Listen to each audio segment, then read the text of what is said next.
अहंकार, अहम भाव। जब अर्चा हो तो स्वाभाविक, उठत बैठत हो तो है पूजा, लगा रहे मन पूजा में ही, सिमरन पूजा भाव भक्ति से। उसका स्मरण और उसका पूजन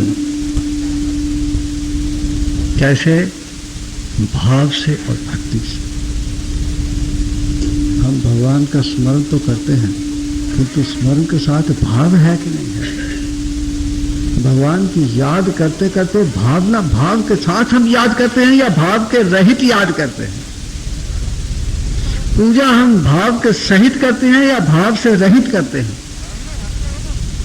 यदि भाव के सहित पूजा करते हैं तो पूजा है, यदि भाव के सहित स्मरण करते हैं तो स्मरण है, और यदि भाव के रहित है तो थोड़ी देर पूजा होकर के पूजा समाप्त हो जाएगी, थोड़ी देर स्मरण होकर के स्मरण समाप्त हो जाएगा। किंतु यदि भाव सहित है और हमारे समक्ष प्रत्यक्ष भगवत शक्ति की क्रियाशीलता उपस्थित है तो फिर उसके निरंतरता बनी रहती है, क्योंकि हमारे अंदर भाव है और समर्पण है।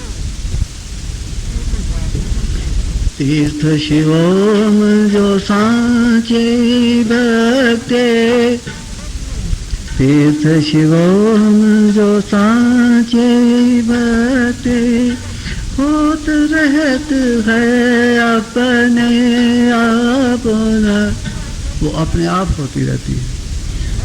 सच्ची भक्ति, सच्ची भक्ति को यहाँ स्वाभाविक भक्ति कहा, और स्वाभाविक भक्ति को स्वतः सिद्ध भक्ति कहा। अपने आप सिद्ध है वो, उसको सिद्ध करना नहीं, वो तो स्वतः सिद्ध है, वो स्वाभाविक है, अर्थात आपके स्वभाव के अनुसार अपने आप घटित होती रहती है। यह स्वतंत्र भक्ति है, क्योंकि इसके अंदर किसी प्रकार के बाह्य उपकरणों की आवश्यकता ही नहीं, इसलिए यह भक्ति स्वतंत्र भक्ति है।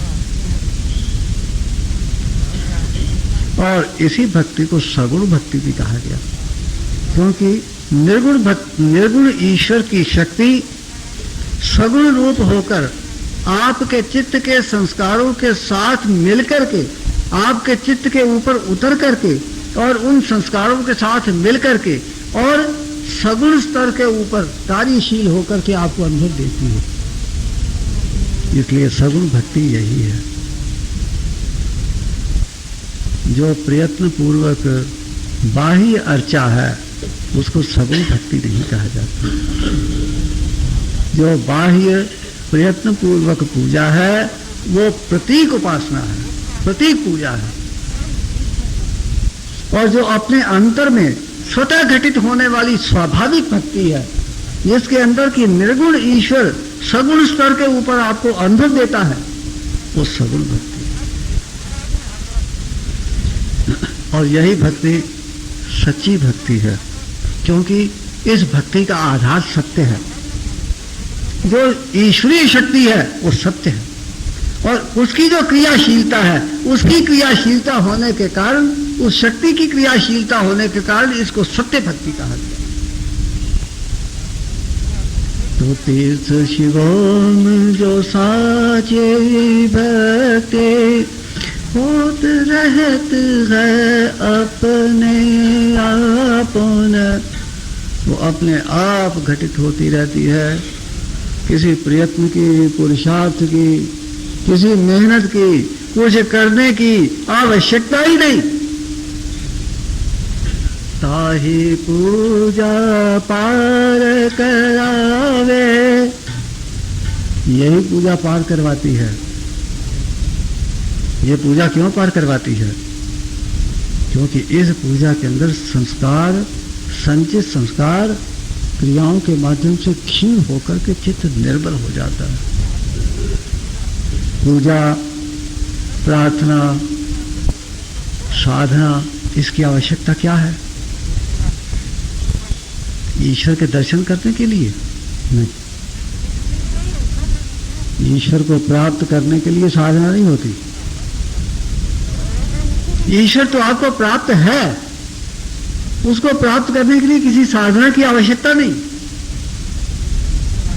सूर्य प्रकाशित हो रहा है, उसको प्रकाशित करने के लिए किसी लैंप की आवश्यकता नहीं।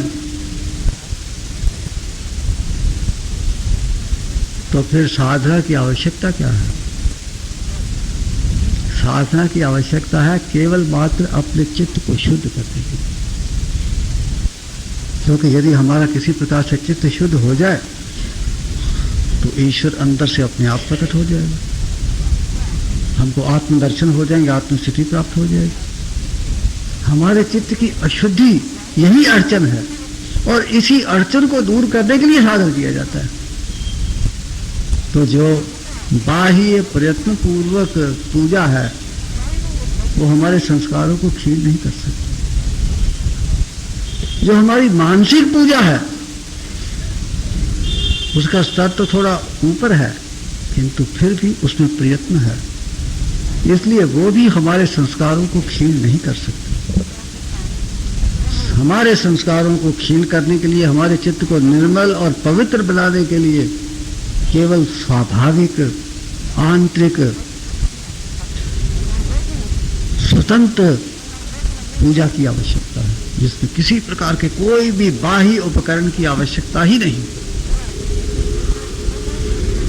ताही पूजा पार करावे, वही पूजा पार करवाती है, क्योंकि चित्त को निर्मल करने वाली यही पूजा है।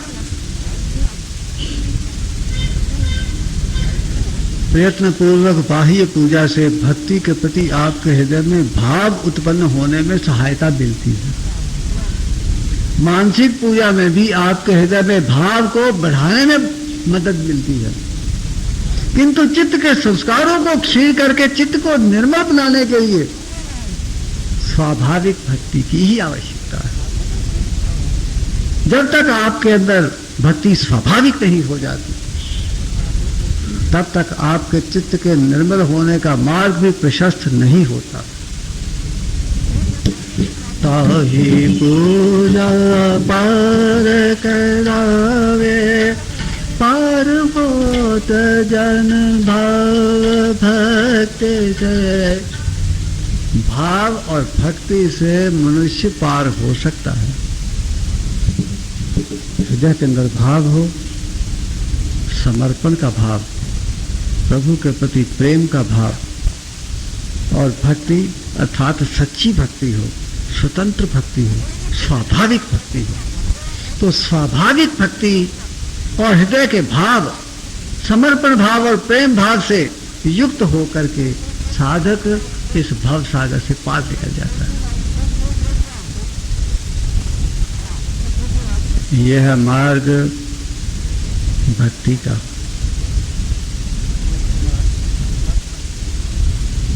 सुनने में तो बहुत आसान है, बहुत अच्छा लगा सुन करके।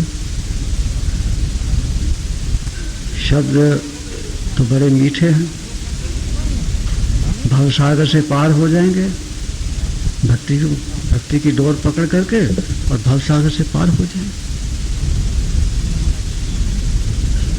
भक्ति आपको करना नहीं, मानता हूं, भक्ति अपने आप होती है, किंतु जो भक्ति अपने आप होती है उसको समर्पण भाव से, दृष्टा भाव से युक्त होकर के देखना ये बड़ा कठिन।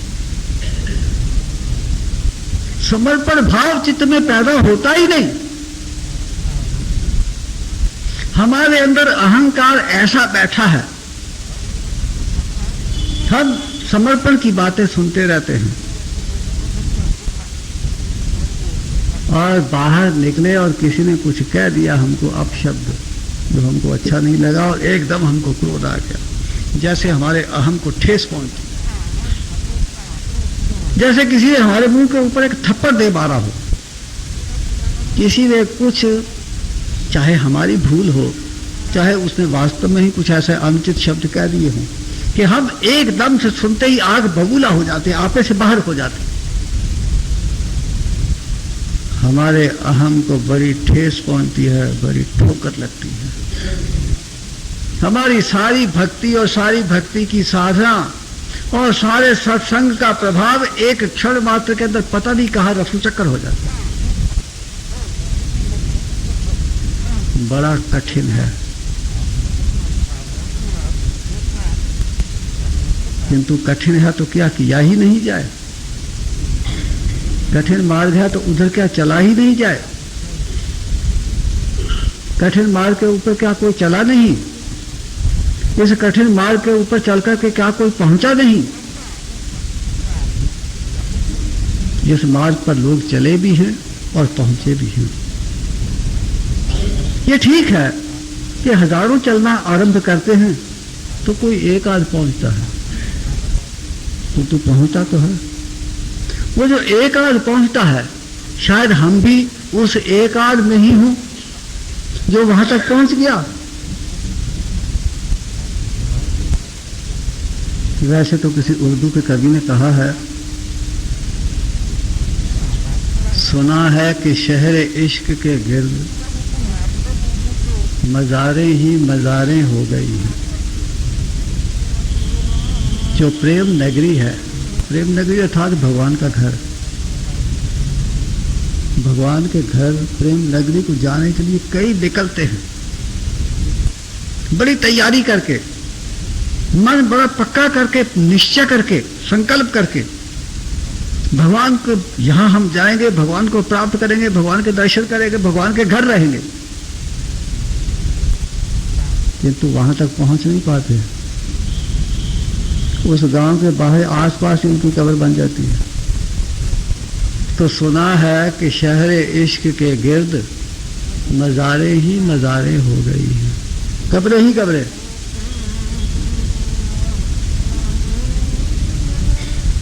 तो लाखों चलना आरंभ करते हैं,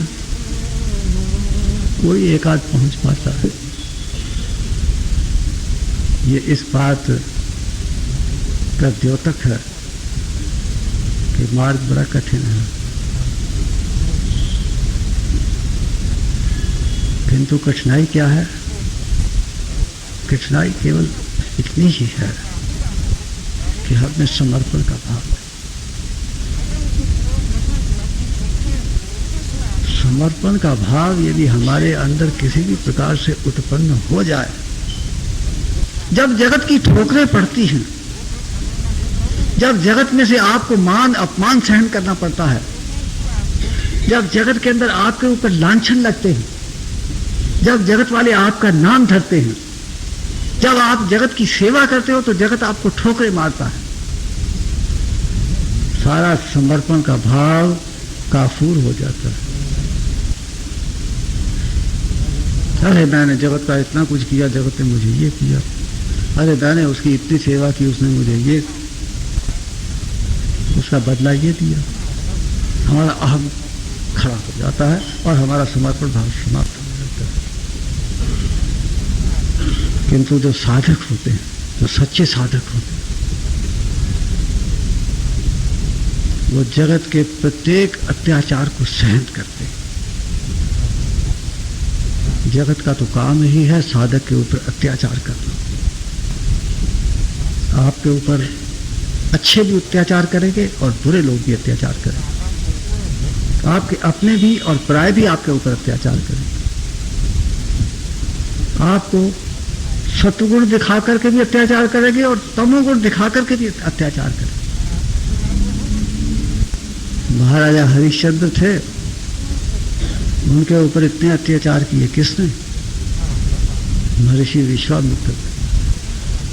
महातपस्वी महात्यागी विश्वामित्र, और इतने अत्याचार कर रहा है महाराजा हरिश्चंद्र के ऊपर, लेकिन हरिश्चंद्र अपने मार्ग से तिल मात्र भी इधर उधर नहीं हो। समर्पण का भाव, भगवान के प्रति प्रेम का भाव, भगवान के प्रति दृढ़ निश्चय, विश्वास, दृढ़ विश्वास यदि आपके हृदय के अंदर है तो तो भक्ति मार्ग के ऊपर आगे चलने में आपका कोई भी हाथ पकड़ करके रोक नहीं सकता।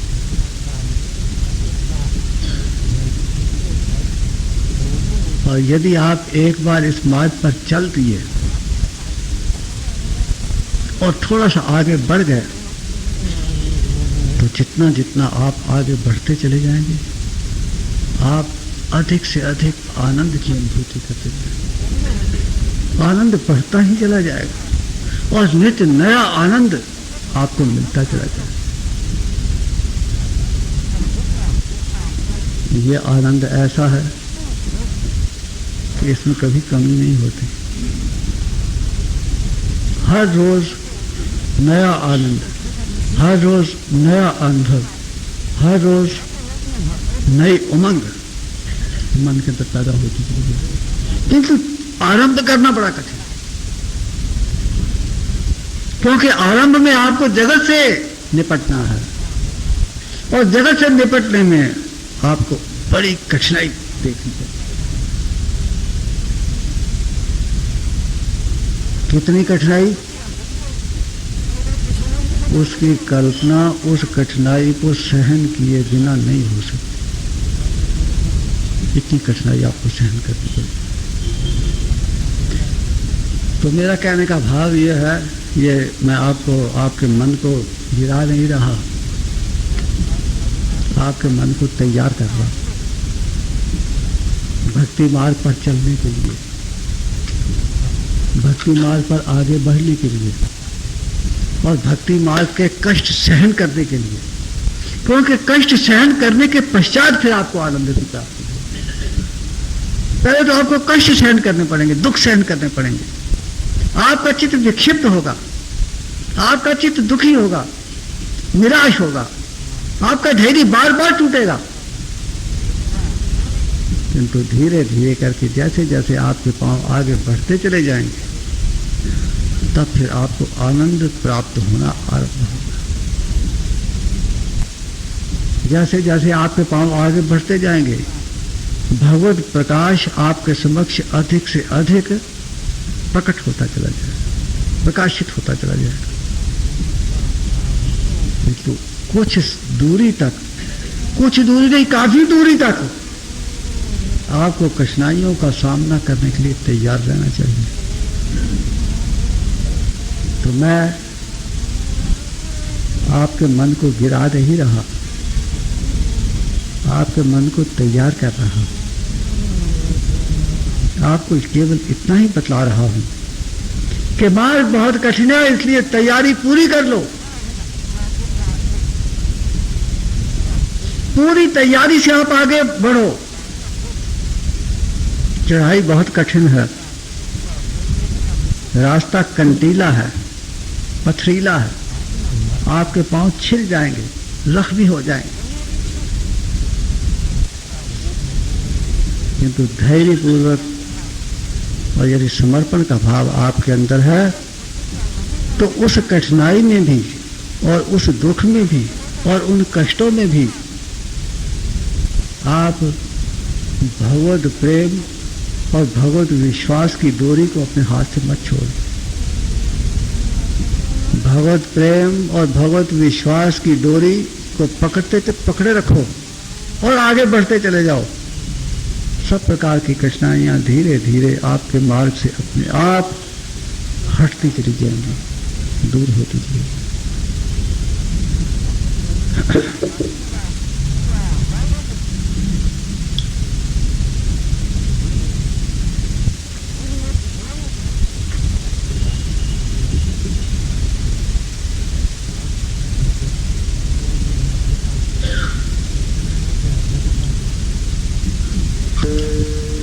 अब एक भजन कह करके और मैं आज ये विषय को समाप्त करूंगा।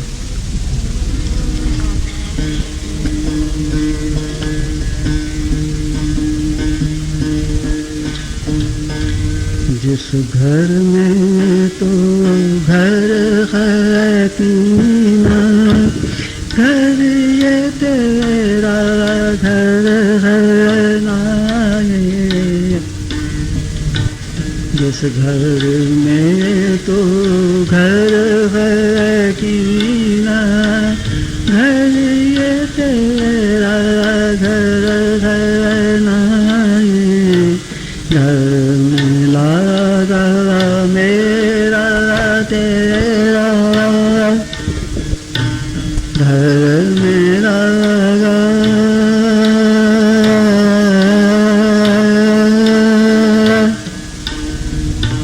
घर में लागा मेरा तेरा, मेरा तेरा कुछ देना है, घर तेरा घर नहीं, घर तेरा घर नहीं। जिस घर में तो घर कीना, जिस घर में तो घर कीना,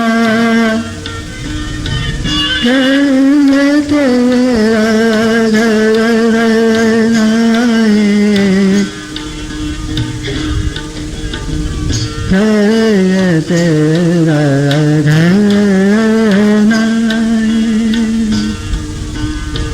तो बहाए मैं बनाया,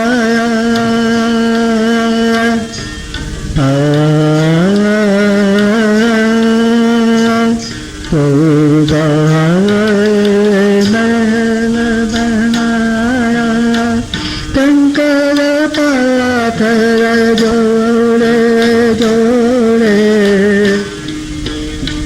तो बहाए मैं बनाया, कंकर पाथर जोड़े जोड़े, लोग कहेंगे घर मेरा,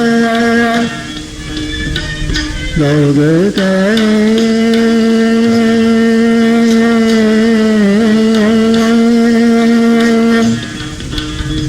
लोग कहेंगे घर मेरा, ना तेरा घर मेरा नहीं, घर तेरा घर नहीं, घर तेरा घर नहीं।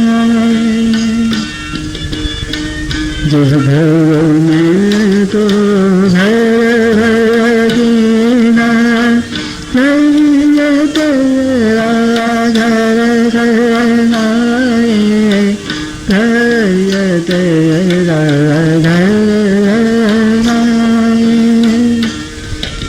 अब आप दो घरों में रह रहे हो, इस पर थोड़ा सा विचार करो।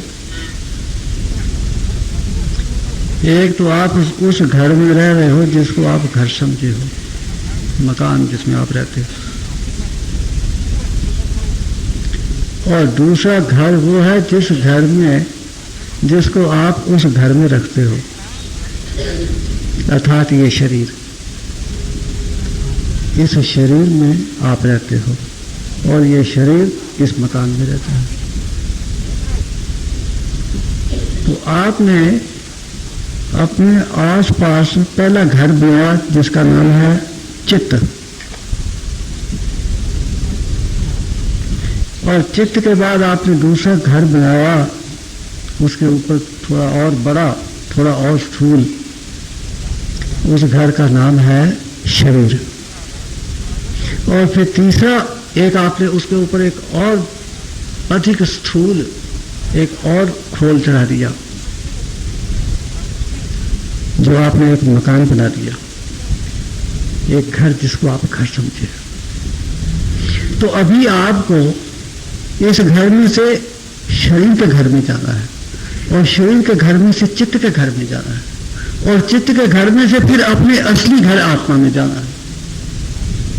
तो अभी तो आप बाहर के घर में ही बैठे हो, बाहर के घर को ही अपना घर समझे हुए हो, बाहर के घर में ही अपना मन लगाए हुए हो, बाहर के घर से हट करके आप किसी दूसरे घर के बारे में सोच ही नहीं रहे, तो कब आप पहुंचोगे आत्मा रूपी वास्तविक घर में, जो आपका निज घर है, जो आपका निज स्वरूप है, जहां पर पहुंच करके आपको शांति प्राप्त होगी, आनंद प्राप्त होगा, जहां जाकर के ये सारे घर आप भूल जाओगे, जहां जाकर के ये सारे घर आपके विलीन हो जाएंगे और केवल आपका अपना घर रह जाएगा, आत्मा का घर। तो अभी तो इस घर की बात कर रहे हैं जिस घर को आप अपना घर समझे हुए हो, अर्थात ये ईंट और पत्थर और चूने का बना हुआ मकान। जिस घर में तो घर है की ना, घर ये तेरा घर है नाई, घर ये तेरा घर है नाई।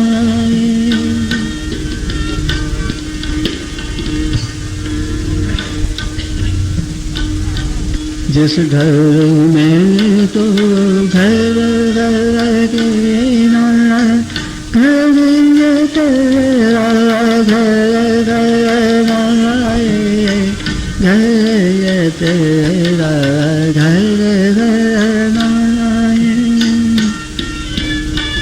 घर मेरा मेरा तेरा, घर मेरा मेरा तेरा, मेरा तेरा कुछ भी नहीं, घर तेरा घर नहीं।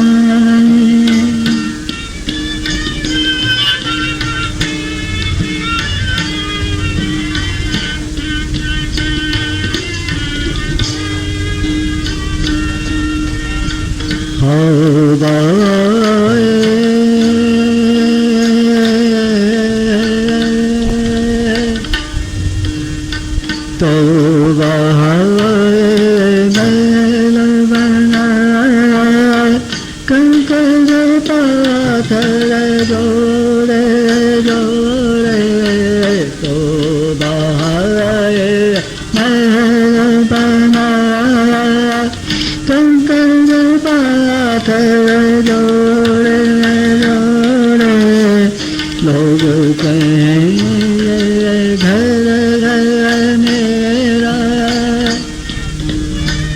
लोग कहेंगे घर घर मेरा, ना तेरा घर मेरा नहीं, घर ये तेरा घर नहीं। हाय तौबा का अर्थ है कि बड़े दुखी होकर, बड़े मेहनत से, बड़ा धन खर्च करके, समय लगा करके, और ईंट और सीमेंट और सरिया और पता नहीं क्या क्या इकट्ठा करके और लोगों को इकट्ठा करके और बड़ी मुश्किल से मकान बनाया।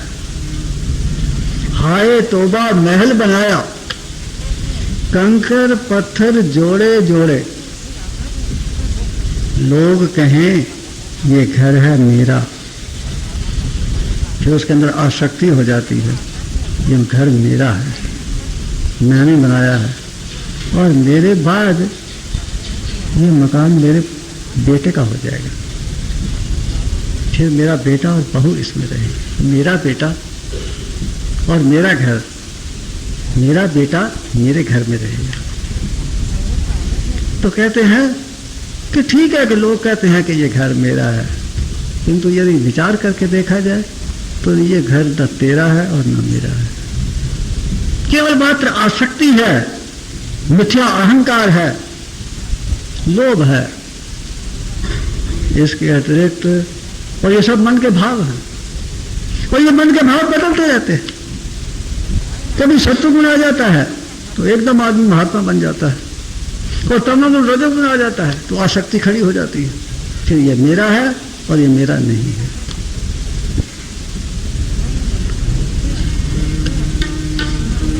कोई कितना निकट का साथ, कोई कितना निकट का साथी, कोई कितना निकट का साथी, चाले कोई संग रनाए, चाले कोई संग रनाए, हाथी घोड़ा महल खजाना, हाथी घोड़ा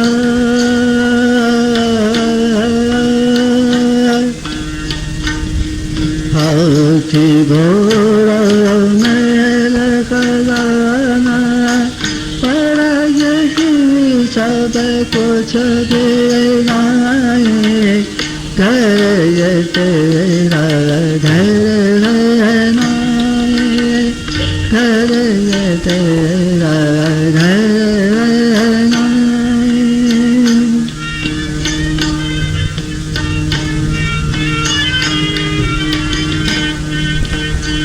जब जब में सब है स्वार्थ साथे, जब जब में सब है स्वार्थ साथे, मुँह से बोलत मेरा मेरा, मुँह से बोलत मेरा मेरा, अंत समय चलने का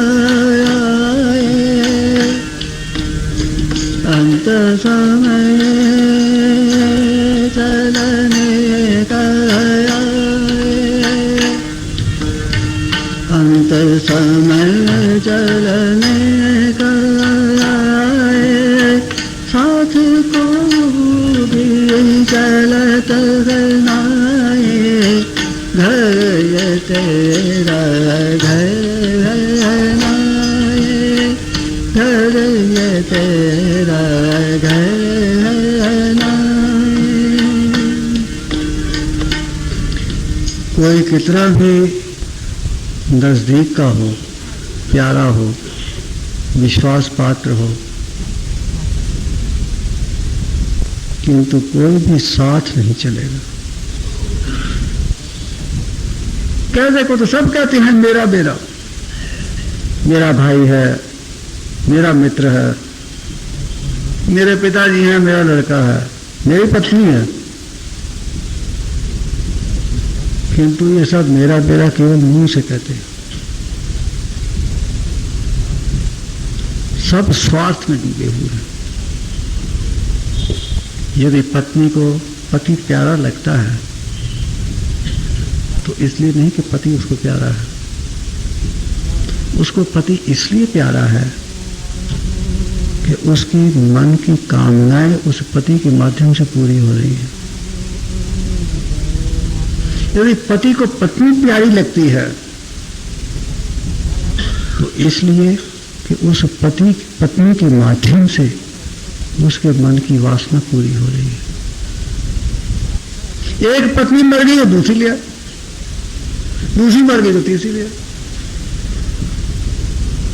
जगत के अंदर क्या क्या हो रहा है, क्या क्या चल रहा है, आप सबको पता है। तो सब स्वार्थ में डूबे हुए हैं, सब स्वार्थ के साथी हैं।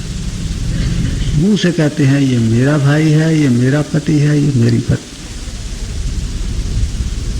और हम भी स्वार्थ में डूबे हैं इसलिए कहते हैं कि ये घर मेरा है, क्योंकि इस घर में मैं रहता हूं। ये सब स्वार्थ है।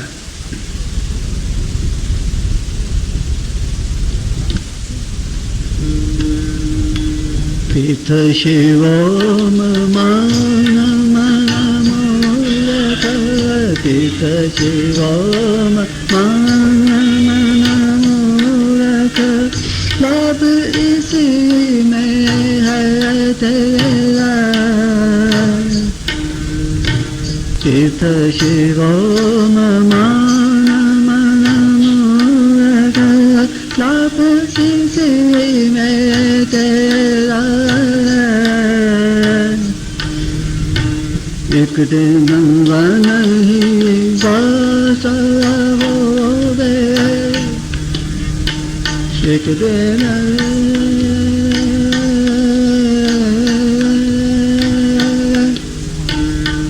एक दिन वन घर परिवार साथ कछुनाए घर ये तेरा घर नाए। कहते हैं अपने मन को समझाता है कि ऐ मूर्ख मन, अब तो तू सोच और मेरी बात मान ले, क्योंकि मेरी बात मानने में ही तेरा लाभ है। एक दिन वन ही वासा हो गए,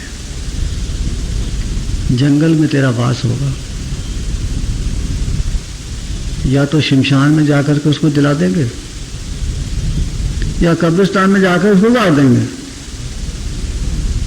तो शमशान कहो कब्रिस्तान कहो, है तो वन ही, जंगल ही।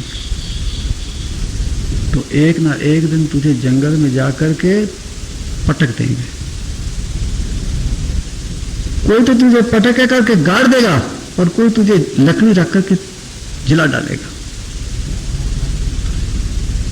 उस समय ना तो तेरा घर वाले साथ होंगे, ना तेरा घर जिसको तू अपना कह रहा वो घर होगा, और ना घर वाले होंगे, और ना धन संपत्ति होगी, ना तेरा यश और अपयश साथ होगा। उस समय केवल एक अकेला शरीर, और उस शरीर में से भी तेरा मन और तेरी आत्मा उस शरीर का साथ छोड़ चुकी होगी। और ये शरीर जिसको तू कि अपना आप समझ बैठा है, ये उस जंगल के अंदर अकेला पड़ा हुआ। फिर वो तेरी पत्नी या तेरा पति, तेरे भाई या तेरे माता पिता या तेरे सगे संबंधी साथी मित्र तुझे जंगल में अकेला पटक करके छोड़ करके जला करके दफना करके सब अपने अपने घर जाके आराम से सो जाएंगे। कोई तेरे साथ वहां रात नहीं रहेगा, तुझे अकेला छोड़ करके जला के या दफना के चले जाए। एक दिन वन ही वासा हो रे, एक दिन वन ही, एक दिन वन ही वासा हो रे, घर परिवार साथ कछुनाए घर ये तेरा घर नाए, घर ये तेरा घर नाए। जिस घर में तो घर की ना, घर ये तेरा घर नाए, घर ये तेरा घर नाए।